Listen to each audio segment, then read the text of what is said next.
All right, so here's the activity. I'm back to cross-silo collaboration. At the front of your table, you're going to see some extra copies of that case study that we did. We're going to recycle it. I just want you to use the blank side. So if everybody get a blank piece of paper, you'll see some stickies and you'll see some blank paper. It's not really blank, but one side.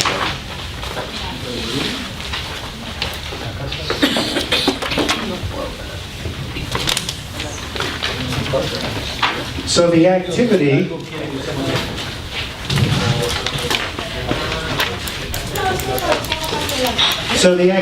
we're going to do is called asks and offers. And it goes like this. What we're going to do is now we're going to practice a little bit of cross-silo collaboration. We're going to practice a little lateral peer-to-peer connection. So what I want you to do on the white paper is I want you to write down an issue or a challenge that you would like some help with.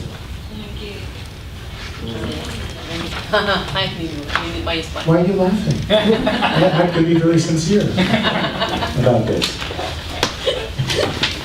So I want you to write down something that you would like some help from this class. I'd like to be connected more to Lima. I'd like to be connected more to Chile. I'd like to, whatever that is. But write down what is something you would like some help with for your leadership development from this class.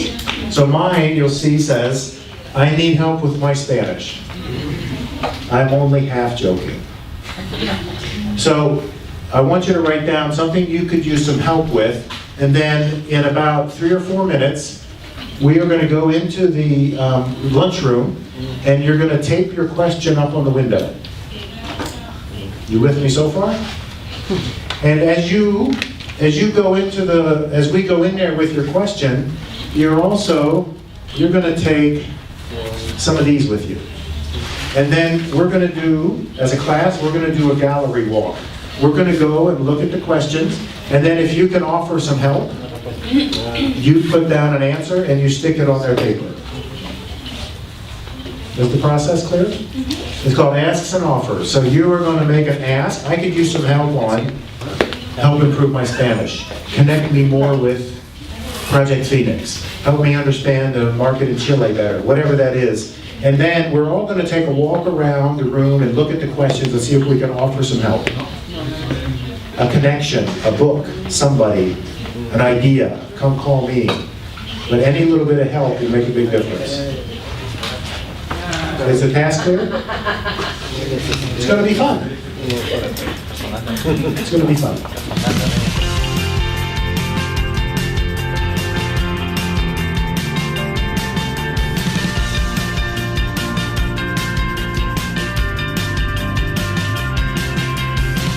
Wake up from another rough night. A few new scars from a couple of fights. I'm trying to keep my head on straight. Don't let them get the best of me. They got the best of me. Way too far from the man that I want to be. Looking for a buzz, ain't as fun as it used to be. Here's what I would like you to do. I would like you just to go take your question, fold it up, and let's go back to the main room. If you've got some more advice, please add it. But otherwise, take your question and your advice. That's for you. And then let's head back over. 'Cause I'm not faded. What did you think about the exercise? Good? Useful? Could you do that with your teams?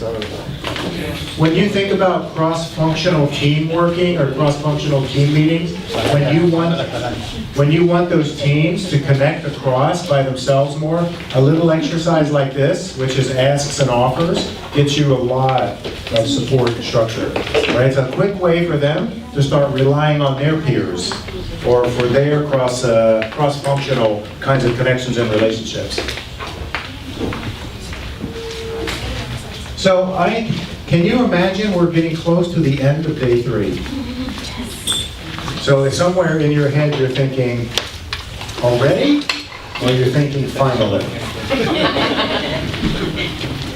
So what I'd like to do is is two more things. I'd like to ask Jose to come up and talk a little bit, and then if it's okay for you, Jose, I'd love, you have some pretty good global mindset, global experience, but we'd love to hear, you know, any comments you have for the class, but also maybe just a story about your own experience as a global leader.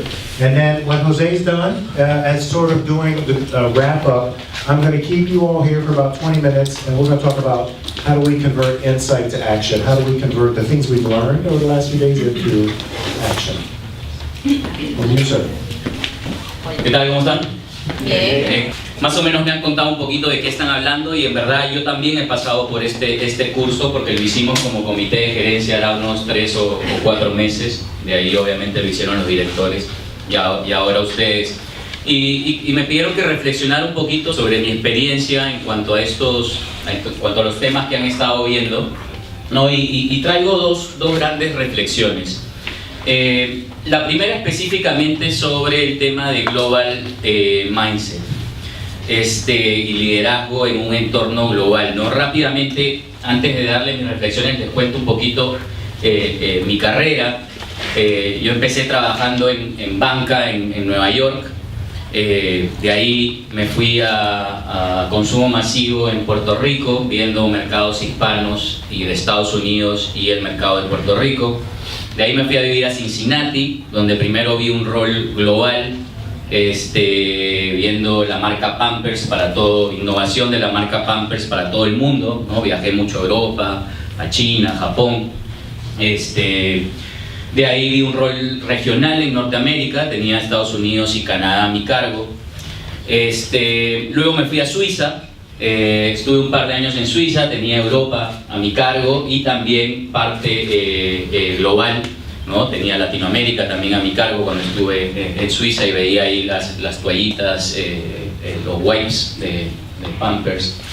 Después vine acá, estuve en CMP, estuve en el negocio de B2B, estuve en el corporativo, en el área de eficiencia y en el área de IMO, y ahora hace un año estoy en la vicepresidencia de SMI. Entonces, mi carrera me ha forzado a tener un mindset global, ¿no? No hubiera sobrevivido, no me hubieran votado si es que no hubiera podido desarrollar un mindset global a lo largo de mis experiencias. Pero creo que el reto más grande debe ser poder desarrollar un mindset global cuando no necesariamente tenemos esas experiencias, no esa oportunidad de irnos expatriados a otro país, o cuando manejamos un negocio de un solo país. Uno puede decir, bueno, este rol no me permite tener un mindset global, y eso es absolutamente falso. Todos nuestros roles conllevan competidores regionales o globales, tendencias globales o regionales. Entonces no hay excusa y no hay rol que uno pueda decir, ¿sabes qué? No, esto no me permite tener un mindset global. Y en mi experiencia hay 3 cosas que te hacen un buen líder global, ¿no? Deben haber varias, deben haber hablado muchas de acá. Yo les voy a comentar las 3 que a mí me parecen más importantes. La primera es humildad, ¿no? Todos acá sabemos que no hay país, no hay raza, no hay grupo de gente superior a otra, y eso es obvio, ¿no? Y decimos sí, obvio, pero no necesariamente lo vivimos en el día a día.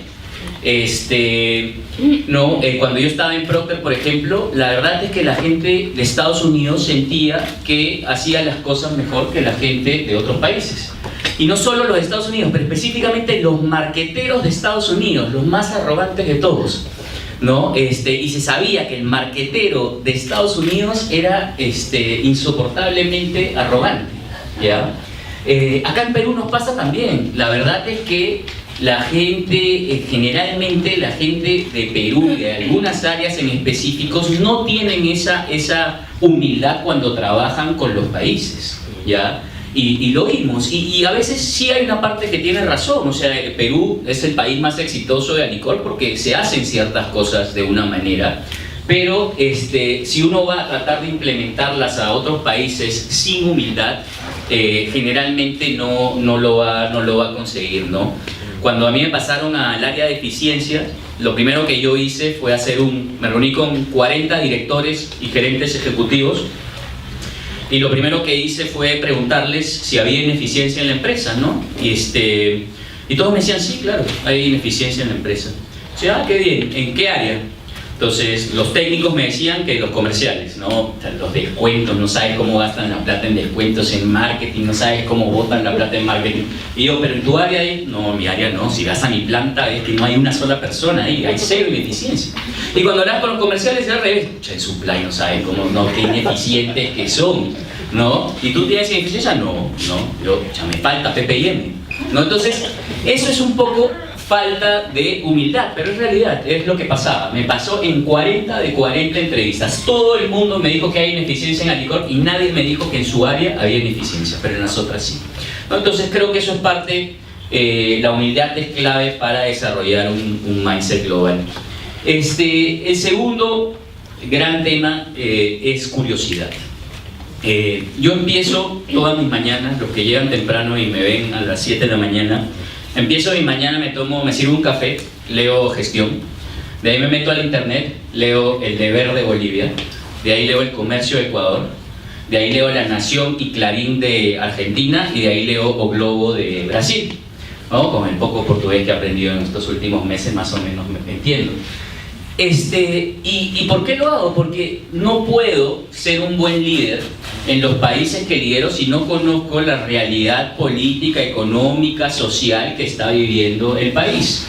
No es como si alguien viniera acá a Perú a ser nuestro jefe, ¿no? Y no supiera que, no sé, pues que Vizcarra es presidente, que en el sur hay problemas por Tía María, que estamos con temas con Lavajato. No puede ser. ¿Cómo respetaríamos a un líder que viene 6, 8, 10 meses liderando un negocio en el Perú que no conoce el entorno político, social y económico del país? Inaceptable, diría yo, ¿no? Entonces, yo creo que la curiosidad es sumamente importante, ¿no? Y las ganas de ponerse en la posición de ser un líder global y buscar opciones de ser un líder global. Todas las oportunidades, no todas, muchas de las oportunidades que yo tuve, yo las busqué.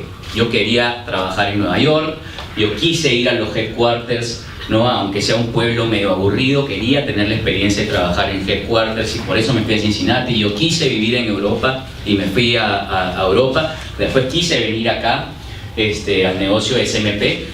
Y busqué esas oportunidades porque era lo que yo consideraba que era lo que quería hacer y lo que quería hacer mejor profesional. Pero aún las oportunidades que no busqué, ¿no? Como por ejemplo cuando me mandaron al negocio de B2B, que para mí fue como que se me caía el mundo, porque sí, porque fui arrogante, porque decía B2B, yo estaba en consumo masivo toda mi vida, ¿qué voy a hacer en B2B? ¿No? Y fue la mejor experiencia que he tenido en mi vida, fue la primera vez que manejé un equipo de ventas. No tuve la humildad para ver eso antes, pero una vez estuve ahí, creo que lo aproveché y fue uno de los mejores roles que he tenido en mi vida. Cuando Alfredo me dijo para ir al corporativo también, para mí el corporativo era así como el dark side, ¿no? Así en Star Wars, ¿no? La zona, y decía, corporativo, ¿cómo va a ser? ¿Pero por qué? Porque tenía ciertos prejuicios de lo que es el corporativo que no estaban bien. Y también fue una de las mejores experiencias que he tenido en mi carrera. Entonces, el mensaje que les quiero decir es, ya sea porque ustedes buscan, y sí les recomiendo que busquen oportunidades de tener experiencias globales, que no tiene que ser que se vayan a vivir a otro país. Puede ser los centros de excelencia, puede ser que pidan ser parte de un equipo que está haciendo algún proyecto corporativo, puede ser los equipos de categoría. Acá en Alicorp hay amplias oportunidades, independientemente de qué rol estén, para hacer trabajo global y para desarrollar su mindset global, y yo los invito a que busquen esas oportunidades y que las aprovechen al máximo y que sean curiosos una vez las toman. Y el tercer punto, creo yo, que me ha ayudado a ser un buen líder global, lo resumiría con una palabra que no sé bien la traducción en español. Nunca he encontrado la palabra certera. En inglés se llama o se dice compromise, ¿ya? Compromise, no es compromiso. Compromise es el arte de encontrarte en el medio con alguien con el que estás negociando. Yo creo que en Alicorp nos falta mucho de eso, ¿no? Llevamos nuestra manera de hacer las cosas y nuestros prejuicios a los roles que tenemos, ¿no? Y esa idea de, ¿sabes qué? Tal vez esto no es como yo lo haría al 100%, pero ¿sabes qué? Está bien, dame esto y yo dejo de pedir esto otro. Creo que es importante. La semana pasada estuve en un offsite con todo mi equipo y el pain número 1 en consumo masivo internacional, número 1, pero por mucho, es que ellos dicen, el corporativo me pide a mí cosas para mañana. Cuando yo le pido cosas al corporativo, me ponen al final de su lista cuando tienen tiempo para hacerlo o cuando no, las otras prioridades se le han acabado. Entonces, fíjense eso, ¿no? Yo mismo estando del lado de ese médico no lo había visto tan así. O sea, ¿qué clase, no? ¿Cómo estamos haciendo ese compromise? ¿Por qué cuando el corporativo pide tiene que ser para mañana, pero cuando el país pide no tiene que ser para mañana? Entonces, creo que tenemos una gran oportunidad de todos de encontrarnos en el medio y negociar un poquito mejor con los países y con el entorno que competimos. Entonces, esa es mi primera gran reflexión sobre el tema de Global Mindset. Estoy seguro que han estado hablando estos días de estos temas, de curiosidad, de negociación, de flexibilidad, etcétera, pero por lo menos es lo que a mí me funciona. Y la segunda gran reflexión que quería compartir tiene que ver un poquito con liderazgo. ¿Qué es liderazgo para mí? A mí el tema de liderazgo me encanta. Reflexiono mucho sobre el tema de liderazgo. Yo creo que los líderes se hacen, no nacen. Y si uno quiere ser un buen líder tiene que trabajar mucho en el tema, ¿no? Y cuando me preguntan qué es lo que hace un gran líder, ¿no? O qué es lo que define a un gran líder, yo siempre lo he definido con tres palabras, ¿ya? Y les voy a hablar un poquito de cada una, ¿no? La primera es visión. Y ustedes han hablado de perspectiva de largo plazo, ¿no? Yo creo que un buen líder tiene que tener la capacidad de desarrollar una visión de a dónde quiere llevar su área, su negocio, el reto que tenga, independientemente del rol, independientemente del área, ¿no? Las visiones no son solo para los negocios. Cualquier área, cualquier trabajo, cualquier rol que nosotros tengamos, uno puede desarrollar una visión estratégica de largo plazo. Y un líder que no pueda desarrollar una visión estratégica de largo plazo, no creo que vaya a poder llegar lejos en su carrera. En Alicor no podemos tener directores que no tengan visión estratégica de largo plazo. ¿Qué se necesita para poder tener esa capacidad de desarrollar visión estratégica de largo plazo? Yo creo, acá también todo es según mi visión, tienes que poder hacer un buen diagnóstico, ¿no? Buena capacidad de análisis, ¿no? Para mí los mejores doctores no son los que te saben curar, porque si te diagnostican mal y te curan de otra cosa, no sirve de nada. El mejor doctor es el que tú vas con un dolor de cabeza y te hace 5 preguntas y sabe que no es dolor de cabeza, pero tal vez es algo que tienes en el cuello. Lo segundo es priorizar. A mí me encanta la metodología que se usa en Alicorp, el OISM.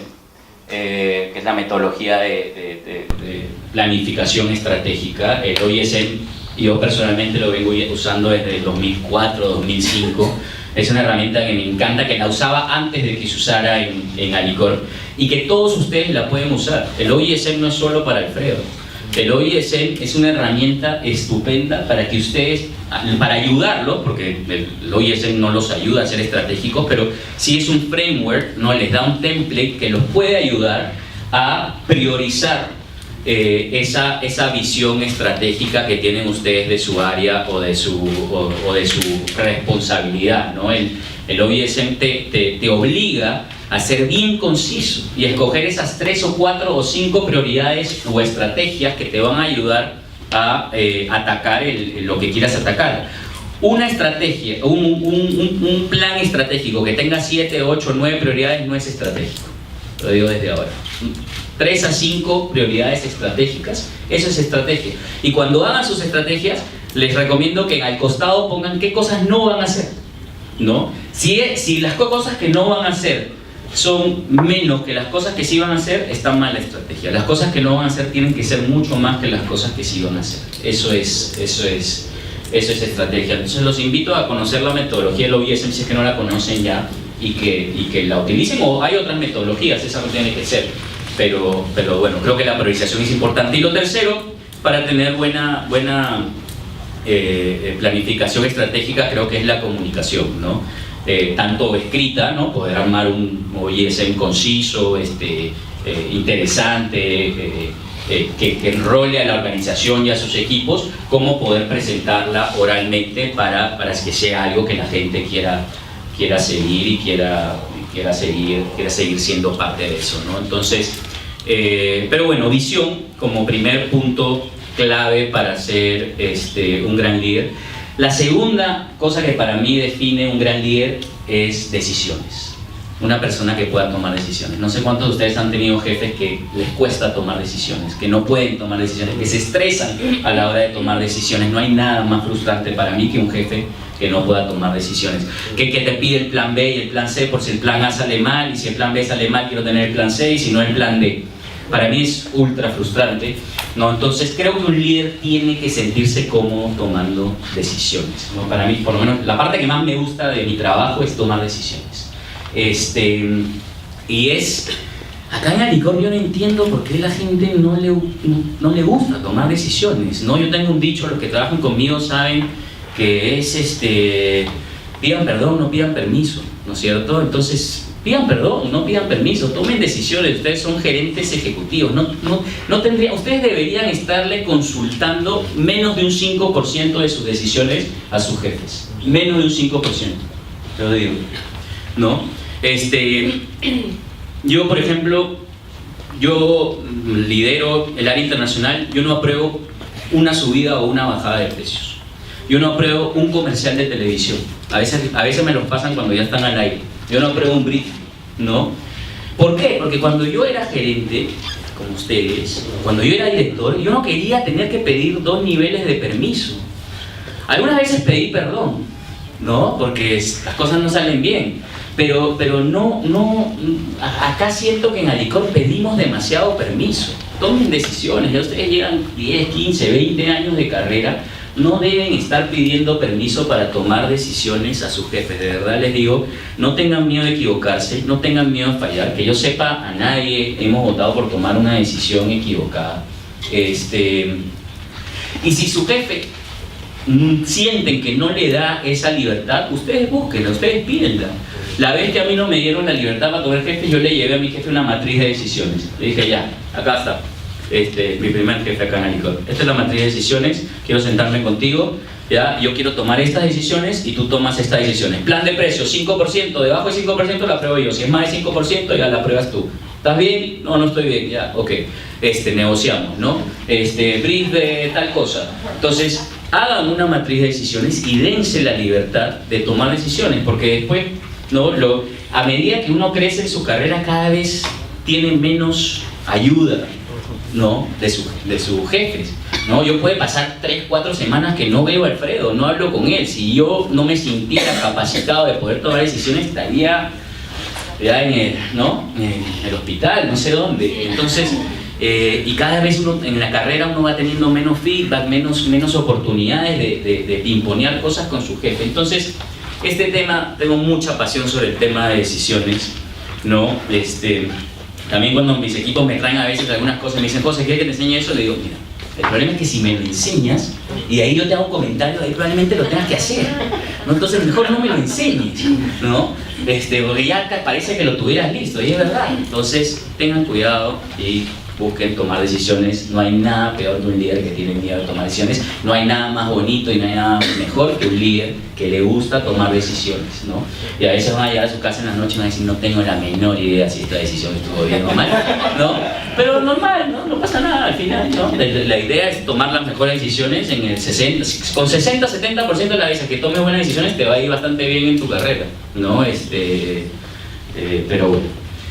Y el tercer gran, para mí, tema que define a un buen líder es la empatía, ¿no? Entonces, visión, decisiones y empatía son las 3 palabras que yo siempre repito. Yo paso, no les exagero, entre un 40 y un 50% de mi tiempo viendo temas organizacionales o de gente o de desarrollo de carrera. Y me dirán, bueno, ¿en qué tiempo trabajas? 50% de tu tiempo lo dedicas en gente. Bueno, pues mi gente toma decisiones, yo no me meto en las decisiones. Yo casi no veo decisiones del día a día. Yo veo temas estratégicos, ¿no? De visión, y veo temas organizativos y de gente. Entonces, Creo que un líder que se preocupa por su gente, que les hace planes de carrera, concretos, no es, sí, ¿qué quieres? Quiero ser CEO, ya bacán, hablamos en un momento, ¿no? Planes de carrera concretos, ¿no? Y ¿sabes qué? A ti te conviene irte acá a esta área, a ti te conviene pasar por el corporativo porque nunca has hecho corporativo, a ti te conviene irte a otro país porque nunca has ido a otro país. O sea, hacer planes concretos, conociendo a la persona, teniendo empatía por la persona, conociendo su situación familiar, conociendo qué lo motiva, qué no lo motiva, etcétera. Para mí eso es, por lo menos personalmente, algo que me motiva. Los mejores jefes que he tenido han tenido mucha empatía y bueno, y creo que además está decir que todos aspiramos a ser buenos jefes y buenos líderes y sin empatía es un poco difícil, ¿no? Entonces eso es, ¿no?, los dos grandes temas que les quería hablar, un poco de liderazgo global y de liderazgo per se, ¿no? Y algunas reflexiones de mi experiencia y mi carrera y nada, los invito a poner en práctica todo lo que han aprendido esta semana. Sus carreras están en sus manos, no es como decía Kennedy, que no es lo que tu país puede hacer por ti, es lo que tú puedas hacer por tu país. Lo mismo en la empresa, no, que Alicor no me da, no, que Alicor no, mentira. La carrera, el 80% de las carreras está en las manos de ustedes. Alicor te va a permitir hacer lo que tú quieras, tal vez no en el tiempo que tú quieres y tal vez no exactamente como quieras, pero las carreras de ustedes están en sus manos y los invito a que busquen esas oportunidades, que se muevan, que decidan cómo quieren llevar su carrera y que empujen, porque si están acá y si estamos invirtiendo con ustedes y han llegado a este nivel es porque creemos en ustedes y porque creemos que van a estar con nosotros muchos años más, ser directores, VPs, CEO, algunos de ustedes, ya sea en Alicor o en otras empresas, así que sus carreras están en sus manos y bueno, adelante. Y eso era. Entonces no sé si hay tiempo para alguna pregunta, si quieren, o ya estamos tarde y se quieren ir. Yo creo que estamos tarde, pero hay tiempo. Claro que hay tiempo. Muy bien. What have you been learning? What have you been learning these last 3 to 6 months? What's been new for you? Esa pregunta la podríamos extender y decir qué ha sido nuevo para mí estos últimos 3 a 6 años, ¿no? 3 a 6 meses. ¿No? Como les decía, mi carrera en Alicor ha sido súper interesante. Voy a ir a tu pregunta, pero va a ser un poco más larga. Primero, llegar al Perú, ¿no? Yo había estado muy enfocado en mercados desarrollados, ¿no? Estados Unidos, Norteamérica, Asia, pero nunca había trabajado en Sudamérica. Entonces, lo primero fue... yo no sabía lo que era un mayorista cuando llegué acá, ¿no? Y veía la plataforma de farináceos y nunca entendía el concepto de mayorista, no entendía que pudiera haber venta en negro. Mira qué ridículamente gringo era yo, que no sabía lo que era la venta en negro, no entendía el concepto. Entonces, pero bueno, esa fue la primera experiencia. Después, como les dije, cuando fui a B2B yo tenía unas preconcepciones súper diferentes de lo que era. Pensaba que era producto y nada más y no había entendido la parte del marketing de B2B, que es un marketing muy distinto pero igual de bonito que el marketing al consumidor, la asesoría técnica, la importancia de la asesoría técnica en el B2B, y aprendí eso. De ahí, como les dije, cuando me fui al corporativo me dijeron vas a liderar eficiencia y mi primera pregunta es ¿qué es eficiencia? ¿Cómo se hace eso? ¿No? Mi primer día en eficiencia me senté en la oficina y les juro que no tenía la menor idea por dónde empezar, qué hacer, ¿no? Me iba temprano porque no tenía chamba, no tenía entregable, no tenía nada. Y bueno, y ahí con consultores, ¿no? Aprendiendo, leyendo, yendo a cursos, que me invitaron un par de cursos, me junté con la gente del BCP que ya había hecho eficiencia hacía un par de años, ¿no? Y más o menos vas inventándote, pues, ¿no? tu propio camino, obviamente guiado y acompañado, pero aprendí lo que era desarrollar un área desde cero, una cultura de eficiencia en una empresa con todos los errores que debo haber cometido, pero aprendí eso y de ahí me pidieron que lidere el área de integraciones, ¿no? Y tampoco nunca había sido parte de la integración de Global Alimentos, pero me habían puesto así como de acompañante de Lucho Estrada y no sé si había hecho bien o mal, pero de la nada había que crear un área y una nueva capacidad competitiva que Alfredo quería que se convierta en una ventaja competitiva, ¿no? Y también no sabía muy bien qué hacer. Hasta ahora sigue siendo el rol más estresante que he tenido en toda mi carrera. por mucho, y creo que cuando me retire seguiré pensando que ese fue el peor rol en cuanto a estrés y cuanto a nivel de carga emocional. Pero bueno, ahí lo sacamos y creo que Bolivia está funcionando bastante bien, ¿no? Ahí con sus cositas como siempre, pero bien. Y bueno, y ahora en CMI, lo primero que traté de entender es por qué CMI por tantos años viene siendo como que la ovejita negra de Alicorp, ¿no? Y siempre le digo a mi equipo, históricamente hemos sido un poco la oveja negra de Alicorp. Los retornos que ha tenido CMI están muy por debajo de los retornos que ha tenido CMP, Vitapro y el negocio de Alicorp Soluciones, ¿no? Entonces, estos últimos meses he estado tratando de entender un poco la historia, la idiosincrasia, los equipos, qué ha pasado, dónde hemos fallado, dónde no, dónde hemos llevado el sistema corporativo bien, dónde no hemos llevado el sistema corporativo bien, ¿no? Entendiendo los países también, ¿no? La idiosincrasia del argentino es una idiosincrasia bien particular, ¿sí o no? ¿No? Y la del brasilero también es una idiosincrasia, ni buena ni mala, o sea, es diferente, ¿no? El brasilero y el argentino no puede ser más distinto, aparte que se odian, ¿no? No puede ser más distinta, ¿no? Entonces, eso es lo que he estado tratando de aprender, ¿no? Como les digo, cómo vienen cómo vienen los temas sociales. O sea, si uno trabaja con Argentina y no sabe que este año se están cumpliendo 25 años del peor atentado terrorista en la historia de Argentina, algo te está faltando, ¿no es cierto? Eso tiene unas implicancias sociales, una emotividad, ¿no? que uno tiene que entender para poder sacar algunas conclusiones del negocio y de lo que está pasando, ¿no? Entonces, si hay algo que Alicorp me ha dado es que me ha mantenido constantemente retado y constantemente aprendiendo, ¿no? A tu pregunta, Denis, y bueno, y la curiosidad creo que nunca se ha acabado y bueno, siempre habrán más cosas que aprender, ¿no? Ahora al final de la tarde hemos estado hablando de energía, de cómo energizar equipos y de líderes que a veces más bien suman y restan a la energía. Tú nos has mencionado ya, José, que para ti resta energía un líder que no te deje tomar decisiones. ¿Qué más? ¿Qué nos podrías decir de líderes que energizan o que restan energía?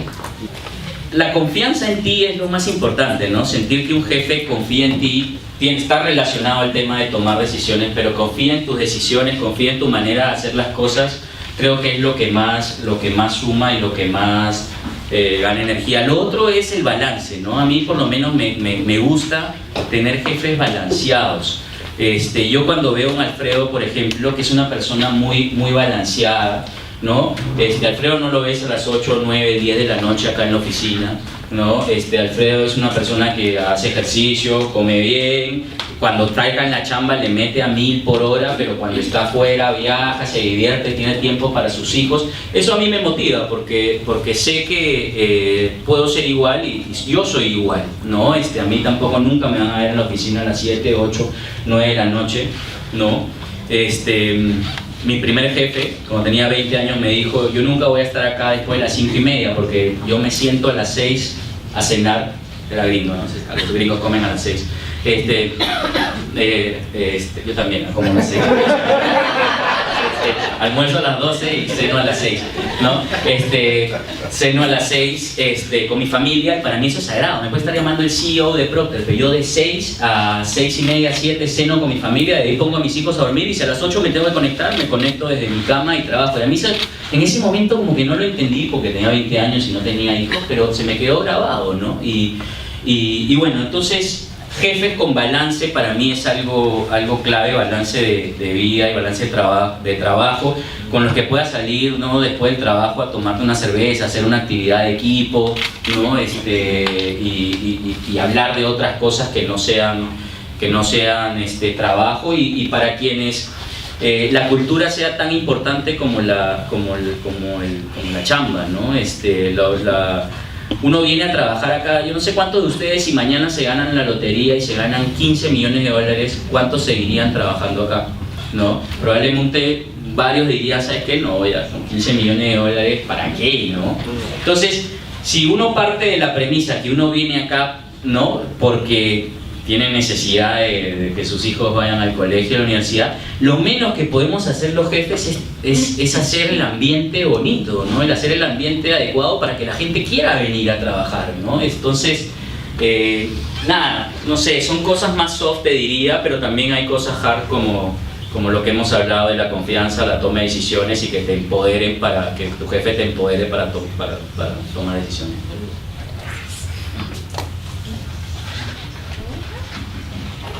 Muy bien. Jose, Bueno, thank you so much. muchas gracias. Thank you.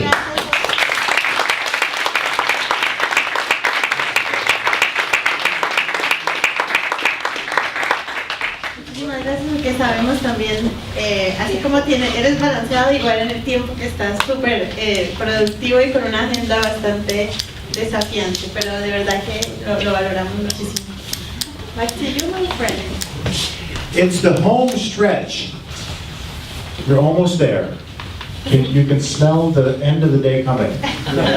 So what I'd like you to do is, wherever you've been taking notes, I'd like you to look back through your notes. I want to take 7 minutes. I want you just to look back at your notes, and I want you to pick 3 or 4 of the big ideas for you. What have you learned over the last 3 days? What were the big concepts, the big tools, the things that you could use? Just take 5 to 8 minutes, look back at your notes, and I want you to write down the big ideas for you. And then I'm going to talk you through 2 quick exercises. What did you learn over this week? What do you know now that you didn't know Monday morning?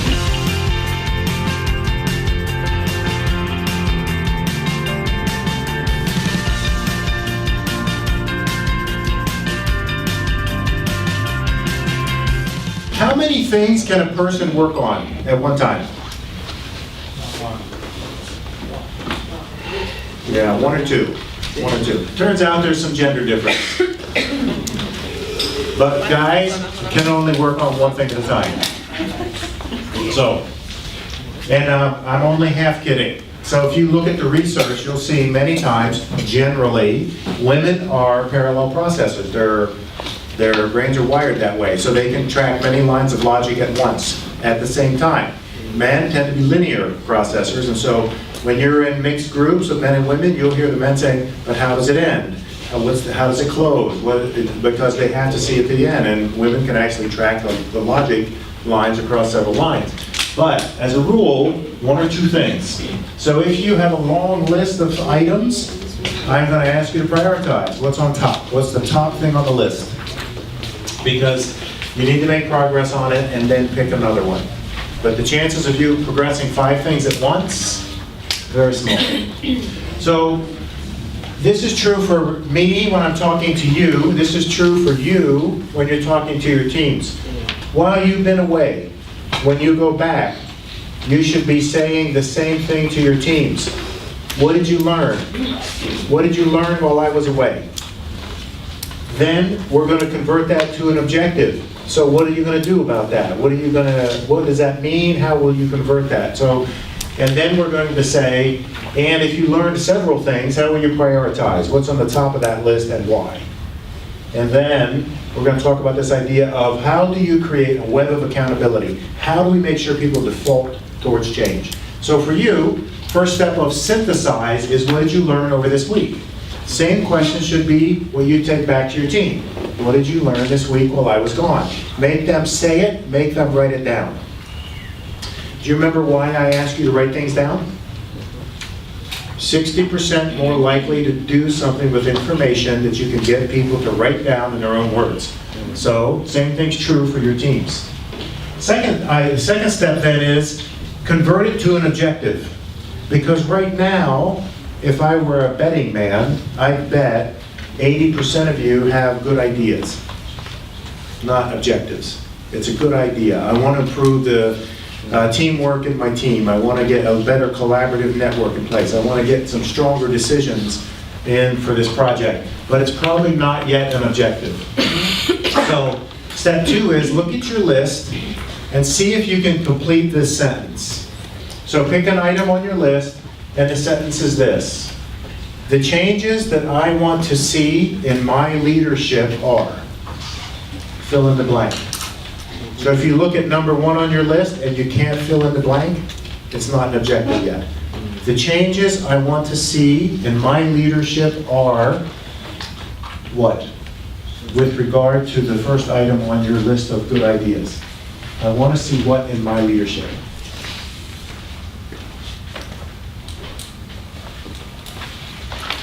So when you talk to your team, what did you learn this week while I was gone? Then the second question should be, and what does that mean in terms of your leadership? What does that mean in terms of the changes that you want to make in your leadership? But you have to make people make that conversion in their head. How will they look, how will they act different? How will they look different when they're working on something? What does that look like? On the second topic of how do we convert to an objective, there's 3 big questions. When are you going to start? Right? When are you going to start? How will you know you're making progress? And then how will you know when you won? First is, whatever you just wrote about your leadership, when are you going to start? Is it Monday? Is it Friday? But same for you, same for your team. Make them put a marker in time. It makes it real. And then, how do you know you're making progress? If it's about showing more empathy, it may be hard for you to see it. So one of the ways you'll make progress is ask somebody you trust, say, look, I'm working on this. Do you see me doing it? If it's something like I want to use the finance numbers more effectively in my meetings, that's something you can see. And so one of the ways you know you progress is, do you have that as the second agenda item on all of your team meetings? But how will you know you're making progress on your item? Is this okay, the pace? I'm just kind of going through, yeah? And then third one is, how do you know you won? I think over my career, almost never have I looked at a senior executive's development plan and they were clear about what it looked like whenever they had fixed something they were working on. So if you have on your list, I want to better convert finance information to the work, to the language of business, or I want to have a better collaborative story, or I want my team's global mindset to be stronger, you can get clear on what that objective is when you're going to start, but how will you know you're there? If you can't imagine what does it look like when they are better at global mindset, when they have gotten a good translation back to the operations, then you're not quite clear enough. So what's it look like when you've got it? Because otherwise, you just keep working on it, and you don't know. Does your idea make sense? You just need to visualize, I will know when my team has gotten the translation between the language of finance and the language of business when I hear them saying back to me some of those concepts in finance. I'll know I have more collaborative teamwork in my team when I hear other functions saying, hey, I met with some of your team, but you need to know what does it sound like when you're there. For your personal self and for your team. And then third is prioritize. If you have 5 things, pick one. I've got some tools if you want some help, some prioritization tools. Come see me, I'm happy to give them to you. There's some quick ways. When I do development planning with senior executives, I do it on the back of a napkin. You know this idea? That is, if we can't sit down and sketch it out, then it's too complicated. If somebody brings me 10 pages stapled together, I'm pretty sure they're not making any progress on that. So, all these tools about synthesize what you learn, convert it to an objective, and the changes you need to see in your leadership, and then prioritize the top 1 or 2 things, you can do that with a napkin. There are plenty of tools here where we can say, if someone says to me, I've got these 5 things I don't know, then I'm going to walk them through a little matrix that says, what kind of impact will this get you, and how hard is it for you to develop it? Because a lot of high potentials want to pick hard stuff to develop. They want to pick, like, I want to be a better strategic thinker next week. And I would say, no, that's not going to happen. So what kind of impact, if you don't know what to work on, what's going to give you the biggest impact with the least amount of effort? Because it turns out if you get the quick wins, you make faster progress on other things. Everybody okay so far? Synthesize what you learned, convert it to an objective that you can see, prioritize to a few things. And then this idea of create a web of accountability. I'm going to give you 6 things. If you have these 6 things, I guarantee you'll change your behavior in the direction that you want to move in. If you don't have these 6 things, I will be less and less sure that you're going to make the personal change that you want to make. That sounds valuable, right? You ready? Okay. Number 1 is the boss. Does your boss know you're here? Did you talk with them about why you were coming here and what was going to happen while you were here? And did you already schedule a meeting when you're back to say, hey, this is what I learned. This is what I got out of it. That's number 1 on your personal web of accountability. If you, pardon me, if you have to say it out loud, and if you have to say it to your boss, that's the first step in the web. It also makes you get very clear about what it is you want to work on, and it makes it realistic. Number 2 is, and what you should be thinking when I give you these 6, is can I put a yes or a no by each one of these when I talk through it? Can I put a yes or a no? Because if you can get to yeses, you'll get to personal change. Number 2 is, do you have somebody you trust who knows what you're working on that would be able to say you're going off track, or haven't you made any progress on that? Maybe it's a coach. Maybe it's an HR business partner. Maybe it's a trusted peer, but who do you go to that you can talk about your development? Because if the answer is no one, the chances of you making those changes, if you start getting distracted, very low. Idea make sense? Number 3 is peers. If you only had a peer network, a group of people that you spend some time with who are different from you, that you could call and bounce ideas off of, who could that be? That's me being funny. Because these 3 days, you've just built that, right? I mean, you've got it right here. You've got a group of people. You've also got these business challenge projects where you're going to build some deep relationships that are going to stick with you over time. So right here, you can put a yes on the peer network if you use it, because it's structured and designed that way. Number 4 is personal accountability. Do you have a plan? Do you actually have a plan? Are you writing this down? This is what I'm working on. This is what I need. This is what I'm going to ask for if you don't have it. At Nike, when we do development plans, people are not allowed to put more than 3 things on it, and it has to be very clear. Over 12 months, you have to have 1 item, and then there's a few steps. And the questions at the end are simply this: what will you commit to, and what will you ask for? What resources do you need to do this? And when you can answer those 2 things, they expect you to make progress on them. So do you have a plan?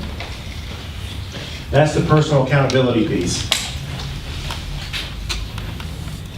4th or 5th now is extend your learning. Do you have anything on your calendar that's going to extend your learning? Do you have any conferences? Do you have any lunches? Do you have any breakfasts with other people? Any external meetings? But how are you going to keep yourself learning? When you look forward over the next 2 or 3 months, are there 2 or 3 things where you're going to learn something that are not out of the norm for you? Because that helps strengthen that web for personal change. So how do you keep extending your own learning? Now, some of that's built into Ella.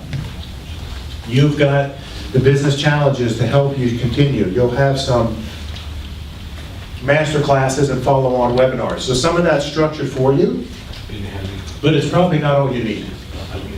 And then last, number 6, is what I would call post-event measures of change. So how will you know you've changed? How will you know you've made some advancement on these things Is it a personal 360? Are you going to ask a few people on your team, hey, I've been working on this, did I change? Is it an actual assessment of some kind? How are you going to know that you've made progress? Outside of yourself, how do you check? There's plenty of easy ways to do that. When I was helping these Coca-Cola country managers, one of the simple little things we did is we had them write themselves a postcard. Said, I've committed to fixing these 2 things. And then we held on to it for 3 months, and then we mailed it to them. And then they would get it in the mail and say, oh my God, I didn't do anything. Not all of them. But what are those little reminders that are going to help remind you that oh, I need to work on this. Oh, how will I know I've made progress? Do these ideas make sense? If you can say yes to 5 of these, you're going to shift and make progress. If you just let the work, let this run to the side, then you won't. But I think you can take small bite-sized pieces and you can make this happen. And I am available if you have questions. Don't make the mistake like my team who thinks Dennis is too busy, because I'm inviting you to reach out to me if you have questions. A couple of you have, and I'm inviting you, if you want to talk through this, if you want other tools, you should reach out. I'm very happy to do it. And if I don't have time, I'll assign Danny, and he'll make time. So we'll figure it out. Done. Any questions for me?